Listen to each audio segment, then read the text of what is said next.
Bonjour, bonjour. Bonjour. Ici, comment vous allez? Bien, et vous? Très bien. Bienvenue sur le plateau des femmes d'ici. Merci. Alors, on va commencer par une question basique déjà. D'accord. C'est quoi exactement cette organisation Make Smile? D'accord. Make Smile est une association, comme vous l'avez dit, qui œuvre à l'endroit des enfants démunis. Mais la particularité de Make Smile, c'est que nous apportons du sourire aux enfants des zones rurales, c'est-à-dire des enfants qui sont hors de la ville d'Abidjan, dans des endroits vraiment, vraiment reculés et qui ont vraiment besoin du nécessaire. Voilà. Et nous œuvrons dans l'éducation, nous œuvrons aussi dans tout ce qui est social, vraiment, vêtements, alimentation, vraiment besoin de première nécessité. En matière de dons, c'est ça? En matière de dons. Mais comment est-ce que vous arrivez comment vous recensez ces enfants-là? D'accord. Pour ce qui est du recensement des enfants, je dirais qu'au départ, si je peux revenir en même temps sur l'historique, ça a été vraiment une intuition, je dirais une intuition divine. Donc, la première édition, c'est une collecte qui a été lancée dans le cadre de mon anniversaire. Je voulais offrir mon anniversaire pour un arbre de Noël pour des enfants qui étaient dans la zone d'Issey de Daloa. Voilà, c'est une zone que je connais beaucoup et j'avais vu les difficultés de ces enfants-là. C'est eux-mêmes qui passent actuellement, voilà, ils n'avaient jamais eu d'arbre de Noël et tout. Ouais. Donc, l'objectif de départ, c'était 2500 dons, notamment des jouets pour l'arbre de Noël. Et on a vraiment surpassé cet objectif-là, on a eu près de 4000 dons. Voilà, j'avais monté une petite communauté avec des amis et tout. Et suite à ça, puisqu'on a créé une page Facebook, il y a des personnes qui nous contactaient. Même après. Voilà, même après, en inbox, soit ils ont besoin de vêtements, mais des biens qu'on avait en notre possession et qu'on donnait. Et après, c'était un déclic. Je dis, bon, est-ce que ce n'est pas réellement une vocation? Est-ce qu'on ne va pas accentuer? Et c'est là qu'on a vraiment monté l'organisation, dans ce sens où on a vraiment des équipes en Côte d'Ivoire et même hors du pays, notamment au Canada, en France, aux États-Unis, au Sénégal, à Londres. Et puis... Ce sont vos équipes, ça? Oui, ce sont des représentations pays et on a des équipes, on a des bénévoles, on est près d'une centaine de bénévoles. Voilà, Abidjan, y compris Abidjan et extérieur. Et puis intérieur aussi de la ville.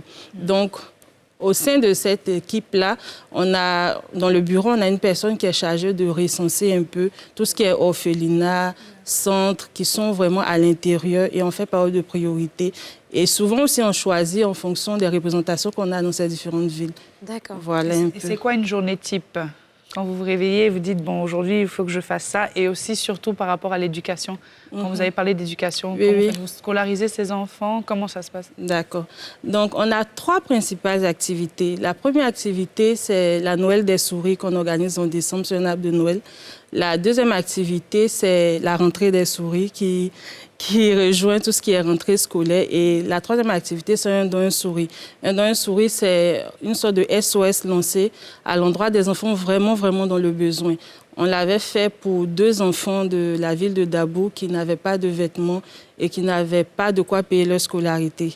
Donc, pour ce qui est de tout ce qui est le côté, je dirais, académique, le côté scolaire et tout, on va dans des dons, soit des dons en fourniture, en vêtements. Mais cette année, pour l'édition de fin 2021, on songe à faire un parrainage même des enfants sur le long terme. Parce qu'après, quand on finit de donner les dons, il y a une autre rentrée encore qui arrive et ça ne résout pas vraiment le problème. Donc les suivre sur la durée. Voilà, tout à fait. Alors, vous avez quand même parlé d'une équipe qui est assez impressionnante en termes de déploiement à travers le monde, finalement. Comment est-ce que ça fonctionne en termes de levée de fonds? Comment est-ce que cette machine fonctionne? Comment vous arrivez à entretenir et à faire développer cette association? D'accord. Au départ, nous sommes allés sur des dons en nature parce qu'on voulait vraiment la transparence. Donc, quand on a une action, on lance une collecte qui dure en moyenne 1 mois et demi. On fait tout ce qui est liste de besoins et les bénévoles en question sont des relais. C'est eux qui relaient la communication sur leurs réseaux sociaux personnels, Facebook, Instagram, voilà, WhatsApp et tout. Et à la longue, c'est eux qui réceptionnent en même temps les dons par secteur. Donc, par exemple, et on a des représentations hors du pays. Eux, ils réceptionnent aussi des dons. Pour la première édition, on a des dons qui sont venus de la France et tout, qu'on a acheminés. Mais pour les autres éditions, à cause de la pandémie, on n'a pas pu... Voilà, c'était plus compliqué. Donc, exceptionnellement, pour l'étranger, on acceptait de l'argent. Voilà, des gens faisaient des dons et on nous faisait les transferts en fonction. Donc, un bénévole, il est chargé à la fois de faire la promotion de l'association et de récolter en même temps les dons et tout. Et après ça, quand on a commencé à être un peu connu, il y a des partenaires qui nous ont approchés pour nous soutenir vraiment dans ce projet-là, en fonction de notre liste de besoins. Est-ce que vous travaillez avec d'autres associations? Oui, on a déjà travaillé avec une association dans le cadre notamment de Dabo, mais on n'a pas réessayé encore, mais on n'est pas fermé. Qu'est-ce qui fait, à votre avis, votre succès sur le plan, même en termes de popularité, qui fait qu'il y a autant de personnes qui veulent vous suivre, qui veulent vous représenter à l'étranger? Il y a beaucoup d'associations qui finalement ont ce mandat aussi, les enfants défavorisés ou démunis. Qu'est-ce qui fait la différence Moi, je dirais dans un premier lieu que c'est une grâce divine. Voilà, je crois beaucoup en Dieu, je dirais que c'est une grâce divine parce que la façon même dont Make Smile a été pensé, c'était une intuition divine. Voilà, c'est comme une voie, un chemin qui m'a été montré. Et après, j'ai suivi ce chemin-là. Et je le dis tout le temps, je ne connais pas autant de personnes, je ne suis pas célèbre, mais c'est Dieu qui me dévance dans toutes choses. C'est lui qui ouvre les portes et tout. Et à côté de ça, il y a l'organisation qui est derrière et la transparence aussi. Parce que quand on fait une collecte, on est vraiment transparent. Quand on reçoit des dons, on prend des photos, on met sur la page. Quand on finit la collecte, on fait un point qu'on envoie à tous ceux qui ont fait des dons. On leur dit, par exemple, si vous n'avez pas donné de biens en nature, que vous avez donné, par exemple, 10 000 francs, voilà où l'argent est parti, voilà qui a reçu. Vraiment un plan détaillé qu'on envoie par mail. On a des groupes WhatsApp où on envoie à tous nos donneurs de souris. Bon, les personnes qui font des dons, on les appelle les donneurs de souris. Donc, il y a vraiment ce suivi-là. Et après, il y a ce qu'ils voient, au fait. Donc, après, ça les met en sécurité quand on lance une autre collecte. Ils viennent et après même il y a d'autres personnes qui font des dons qui demandent à devenir bénévoles aussi. D'accord. Voilà, c'est comme ça qu'on a réussi vraiment à créer ce réseau. À créer ce réseau-là. C'est quoi la nature des dons? Est-ce que c'est des dons en termes d'argent, de jouets ou on peut donner autre chose? D'accord. Comme de la nourriture. Comme de la nourriture, exactement. La nature des dons varie en fonction de l'activité. Ouais. Je prends par exemple la Noël des souris. La Noël des souris, c'est un arbre de Noël. Donc les premiers dons, ce sont des jouets. Mais à côté de ça, les enfants vers lesquels on part, ce sont des enfants qui n'ont pas vraiment le nécessaire. Donc dans les jouets, on peut associer tout ce qui est denrées alimentaires. Mais chaque fois quand on fait la liste de besoins, c'est en fonction, parce qu'on choisit des centres aussi pour pouvoir mieux canaliser les choses.